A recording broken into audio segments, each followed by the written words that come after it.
오늘은 사무엘상 12장 말씀을 통해서 여호와만 쫓으라 하는 제목으로 같이 은혜 나누겠습니다. 오늘 본문의 말씀은 사무엘의 고별 설교입니다. 이스라엘의 마지막 사사로서 자신의 직임을 모두 완수한 사무엘이 백성들에게 마지막 고별 설교를 하고 있는 것입니다. 지난 25년간 사사 직분에 대한 회고와 결산이 거기 소개되고 있습니다.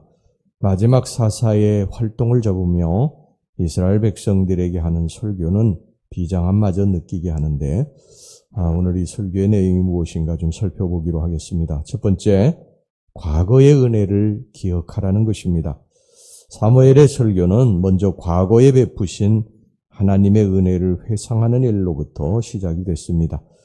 8절 말씀 보겠습니다. 야곱이 애굽에 들어간 후 너희 조상들이 여호와께 부르짖음에 여호와께서 모세와 아론을 보내사 그 두 사람으로 너희 조상들을 애굽에서 인도해내어 그곳에 살게 하셨으나 이 출애굽의 은혜를 회상하는 일, 이것을 이제 먼저 사무엘이 이 말씀을 하고 있는데, 자, 그 다음에 또 11절 말씀 보겠습니다. 사사들을 보내 대적의 압제에서 이스라엘을 구원하신 일. 11절입니다. 여호와께서 여룹바알과 베단과 입다와 나 사무엘을 보내사 너희를 너희 사방 원수의 손에서 건져내사 너희에게 안전하게 살게 하셨거늘. 이런 지난 세월들 이스라엘 백성들에게 하나님이 부셨던 그 은혜에 대해서 이야기를 하면서 너희들이 그 은혜를 잊어서는 안 된다. 그 은혜를 기억하며 살아야 된다. 그렇게 이야기를 하고 있습니다. 여러분, 우리가 우리의 과거를 뒤돌아보면 하나님의 은혜 아닌 것이 하나도 없습니다. 이제 또 한 해를 보내면서 지난 1년을 뒤돌아보니까 하나님께서 정말 우리들이 힘들고 어려울 때 도와주셨고, 또 이 대적들이 우리들을 향해서 달려올 때에 하나님께서 그것을 막아주셨고, 어렵고 힘든 그런 험난한 길들 하나님께서 잘 건너도록 건강도 또 사고도 지켜주셨고요. 특별히 또 우리 한평생을 살펴보면 우리를 죄와 사망에서 사탄의 그러한 압제에서 건져주신 그 하나님의 사랑과 은혜가 너무 큽니다. 로마서 5장 8절에 우리가 아직 죄인 되었을 때에 그리스도께서 우리를 위하여 죽으심으로 하나님께서 우리에 대한 자기의 사랑을 확증하셨느니라. 우리는 성별된 사람, 하나님의 거룩한 백성이 됐습니다. 그것은 우리가 잘나서도 아니고 우리가 선하고 이롭게 살아서도 아니고 전적인 하나님의 은혜인 것이죠.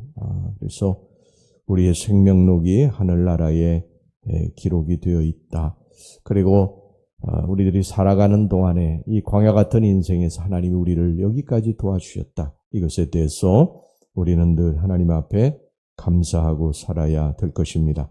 그 다음에 여기 두 번째, 하나님은 우리를 세상에서 늘 승리하고 축복 가운데 살도록 많은 영적, 육적 대적자들을 물리쳐 주셨다는 사실입니다. 하나님은 그의 자녀들을 지키시는데 눈동자같이 지키시고 보호하신다 그랬습니다. 시편 121편에 보면 이스라엘을 지키시는 자는 졸지도 아니하시고 주무시지도 아니하신다. 이스라엘은 우리 하나님 믿는 백성들을 말하는 것이죠. 하나님 믿는 백성들은 하나님께서 졸지도 아니하시고 주무시지도 아니하신다. 또 하나님은 우리를 지키시고 우리 우편에서 그늘이 되시고 낮에 뜨거운 해도 밤에 차가운 달도 우리를 해치 못하도록 하신다. 이렇게 말씀을 하고 있어요. 어디 그뿐입니까? 우리의 출입, 우리의 들고 나는 모든 것들을, 우리의 삶을 지키신다. 그렇습니다. 지금까지 우리가 잘 깨닫지 못할지라도요, 하나님은 그런 은혜 가운데서 우리를 지켜주시고 지내온 것임을 믿으시기를 바랍니다. 지금까지 우리들이 사고 없이 산 것은 내가 잘하고 내가 조심해서가 아니고 하나님이 우리를 주의 날개로 품어주시고 주의 둥지 안에 거하게 하시고 우리를 여기까지 인도해 오셔서 우리가 사고 없이 또 질병 없이 이렇게 지내게 된 것인 줄로 믿습니다. 그래서 우리가 은혜 받으면 찬송가 301장처럼 지금까지 지내온 것 주의 크신 은혜라 이렇게 부를 때 우리가 눈물을 아니 흘릴 수가 없는 것이죠. 날마다 하나님의 은혜를 감사하고 살아가는 저와 여러분들이 되시기를 주의 이름으로 축원합니다. 그 다음에 세 번째, 오늘날 여호와의 큰 일을 보라는 것입니다. 하나님은 과거의 하나님, 우리를 과거에만 도와주셨던 그런 하나님이 아니라 지금도 도와주시는 하나님이시다. 똑같이 역사하시는 하나님이시다. 사무엘이 이 점을 강조하고 있습니다. 16절 말씀 보세요. 너희는 이제 가만히 서서 여호와께서 너희 목전에서 행하시는 이 큰 일을 보라. 너희 눈앞에서 지금 큰 일을 행하시는 하나님의 역사를 보라는 것입니다. 그리고 실제로 하나님께서는 이 초자연적인 우레와 비를 내리셔서 그 사실을 입증해 주셨습니다. 17절, 18절 말씀입니다. 오늘은 밀베는 때가 아니냐. 내가 여호와께 아뢰리니 여호와께서 우레와 비를 보내사 너희가 왕을 구한 일고 여호와의 목전에서 범한 죄악이 금을 너희에게 밝히 알게 하시리라. 이에 사무엘이 여호와께 아뢰매 여호와께서 그날에 우레와 비를 보내시니 모든 백성이 여호와와 사무엘을 크게 두려워하니라. 우리가 믿는 하나님은 과거에만 역사하셨던 하나님이 아니라 지금도 우리들과 함께 계셔서 택한 백성들을 도우시고 축복하시는 하나님이시라는 것입니다. 그래서 우리는 하나님을 부를 때 몇 가지 이름으로 이제 부르죠. 에베네셀의 하나님 이렇게 부릅니다. 에베네셀의 하나님. 에베네셀이라고 하는 뜻은 하나님이 여기까지 우리를 도우셨다 그런 뜻입니다. 그러니까 과거에 하나님이 우리를 도와주셨던 그러한 일들을 기억하면서 우리는 하나님을 에베네셀의 하나님이라고 부르고 또 우리는 하나님을 부를 때 임마누엘의 하나님이라고 부르지 않습니까? 임마누엘은 지금 하나님이 우리와 함께 하신다. 우리를 도우신다. 이런 그런 뜻입니다. 임마누엘. 지금도 역사하신 하나님. 그러니까 과거에뿐만 아니라 지금도 역사하시는 하나님. 또 그러면 우리의 미래도 하나님이 책임져 주신다. 그래서 여호와 이레의 하나님, 여호와의 산에서 다 준비시켜 주실 것이다. 우리가 지금 힘들고 어려운 일을 겪는다 해도 하나님이 우리를 미래에 또 좋은 일이 있게 해주실 것이다. 여호와의 산에서 다 준비시켜 주실 것이다. 그래서 그 하나님을 우리는 살아계신 하나님이라고 부릅니다. 과거에도 현재에도 미래에도 살아계신 하나님. 그냥 우리는 과거, 현재, 미래 이렇게 우리의 삶을 규정하지만 하나님께는 영원한 현재인 줄로 믿습니다. 그 하나님은 과거에도 현재에도 미래에도 계속 살아계신 분이시고 계속 우리를 도와주시는 분이신 줄로 믿습니다. 할렐루야. 그러니까 우리는 그 하나님만 따라가면 됩니다. 그 다음에 이제 네 번째, 오직 여호와만 쫓으라는 것입니다. 사실 이스라엘에는 인간적인 왕이 따로 필요가 없었어요. 하나님께서 하나님의 택한 백성들의 왕이고 보호자가 되어주셨기 때문이죠. 근데 이스라엘 백성들이 왕이 필요하다고 그래서 이방의 제도를 따라가지고 왕을 요구를 했고, 하나님이 그것에 대해서 그냥 그들이 하도 그렇게 요구하니까 허락을 그의 뜻대로 세워주셨어요. 따라서 이제 중요한 것은 왕의 필요 여부를 이제 계속 토론하는 것이 아니라 왕이 세워졌기 때문에 그 육신의 그 세상적인 왕과 모든 백성들이, 이스라엘 백성들이 그 위에 하나님이 계신, 그들보다 크신 하나님이 계시고 하나님 왕이 계신 것을 알고 그 하나님을 잘 섬기면 되는 일이었습니다. 자, 13절, 14절입니다. 이제 너희가 구한 왕, 너희가 택한 왕을 보라. 여호와께서 너희 위에 왕을 세우셨느니라. 너희가 만일 여호와를 경외하여 그를 섬기며 그의 목소리를 듣고 여호와의 명령을 거역하지 아니하며 또 너희와 너희를 다스리는 왕이 너희의 하나님 여호와를 따르면 좋겠지만은, 자, 그리고 이제 하나님은 그렇게 하기를 간절히 원하셨고 사무엘도 그 점을 강조했어요. 하나님은 이스라엘 백성들이 따로 세상적인 왕을 세우는 걸 원치 않으셨지만 그들이 막 간절히 요구해서 왕을 세웠어요.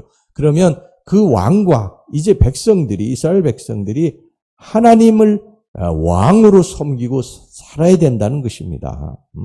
절대로 너희들이 그 하나님만을 따르고 그분을 쫓아서 살아야지 너희들이 복과 번영을 누리게 될 것이라는 것입니다. 근데 너희들이 만약에 다른 이제 이방신들 헛된 우상을 섬기게 되면 모두 멸망당할 것이라고 그렇게 말씀을 하고 있어요. 25절 보세요. 만일 너희가 여전히 악을 행하면 너희와 너희 왕이 다 멸망하리라. 우리가 지금까지 하나님만을 이제 섬기고 살아왔잖아요. 그런데 하나님 외에 이제 다른 것들을 우리들의 하나님으로 삼고, 예를 들어서 물질을 하나님으로 삼고, 물질을 우상으로 삼고 우리가 지금까지 살아왔다면 이것을 이제 버리고 하나님만을 온전히 쫓고 그 하나님만을 왕으로 삼고 살아야 된다는 것입니다. 그래야지 너희들이 멸망하지 않는다는 거예요. 근데 이스라엘 백성들이 이 하나님의 말씀을 어떤 때는 따르는데 어떤 때는 따르지 않습니다. 그래서 바알도 섬기고 아세라도 섬기고 이런 그 일들을 되풀이하다가 결국 그들이 멸망을 당하고 말았습니다. 여호와를 우리 하나님으로 우리들은 이제 일생 동안 이제 섬기면서 살기로 작정한 사람들입니다. 그렇기 때문에 우리는 다른 것을 절대 왕으로 섬겨서는 안 된다. 우리가 다른 것을 왕으로 지금까지 섬겼다면 돌아서라는 것입니다. 돌아서면 너희들이 회복될 것이라, 다시 번영을 누리게 될 것이라는 것입니다. 우리의 왕은 여호와 하나님 한 분뿐이신 줄로 믿습니다. 절대로 이 순서를 바꿔서는 안 됩니다. 우리의 인생의 주인은, 나의 주인은 여호와 하나님, 내가 영접해드린 예수 그리스도, 그분 한 분뿐이시다. 그리고 모든 것들이 그분을 쫓을 때 따라오게 될 것이다. 여러분 이것을 항상 기억하시고 살아가시기를 주의 이름으로 축원합니다. 기도하겠습니다. 하나님 아버지, 우리의 왕은 예수 그리스도 한 분뿐이신 줄로 믿습니다. 우리가 예수 그리스도를 나의 왕으로 모셨으니 그 왕만을 따르고 섬기고 순종하며 일평생 살게 하여 주시옵소서. 혹이라도 우리가 다른 우상을 왕으로 섬기고 살았다면 주님 그것을 버리고 돌아오게 주시옵소서. 오직 여호와 하나님 한 분만 나의 주인으로 섬기며 살게 주시옵소서. 예수님 이름으로 기도하옵나이다. 아멘.